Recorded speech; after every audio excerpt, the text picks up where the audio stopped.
whenever you are ready. We married when I was just 20, Franklin 22.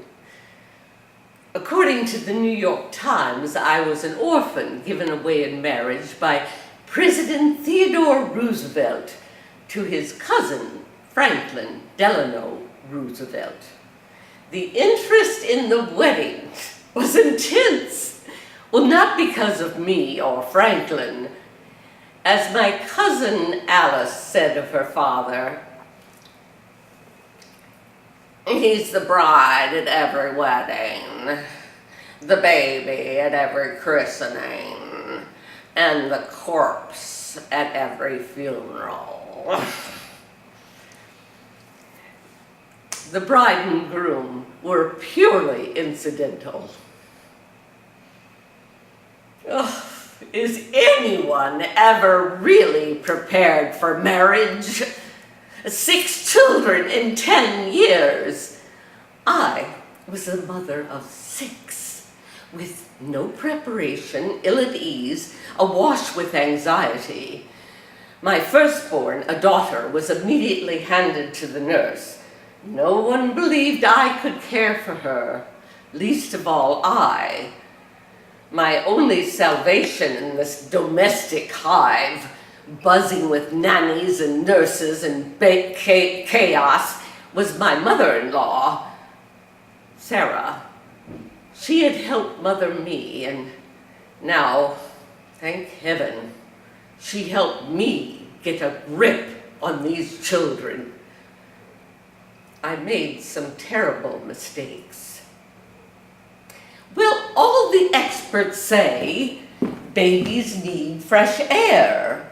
So I constructed a device whereby I could hang little Sarah's cradle out the window. The neighbors were incensed. They threatened to call the Society for Prevention of Cruelty to Children. The cradle came down.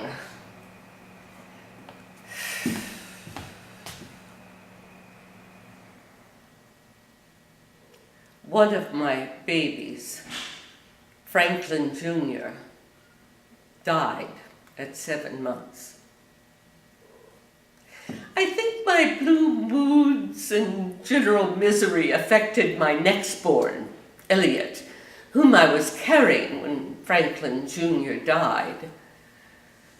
Elliot had a fitful birth and was never really a happy child.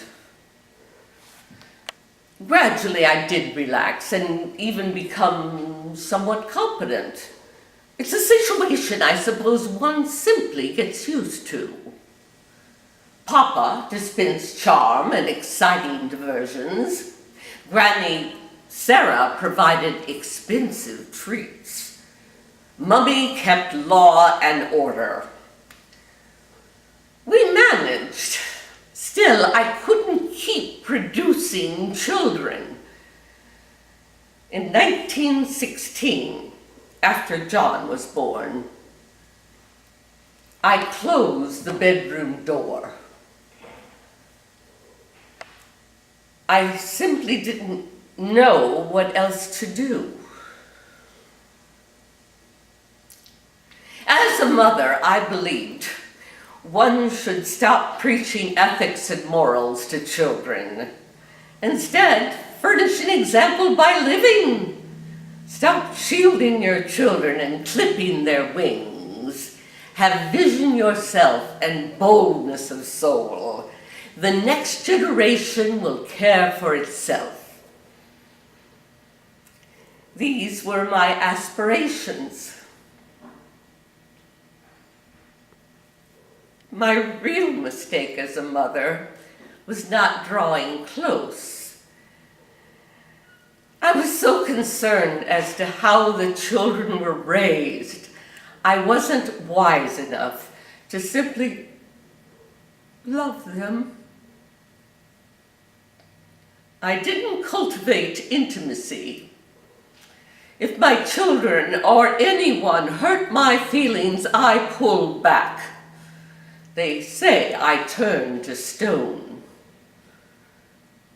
In our home, disappointment would hang in the air and disappear into silence.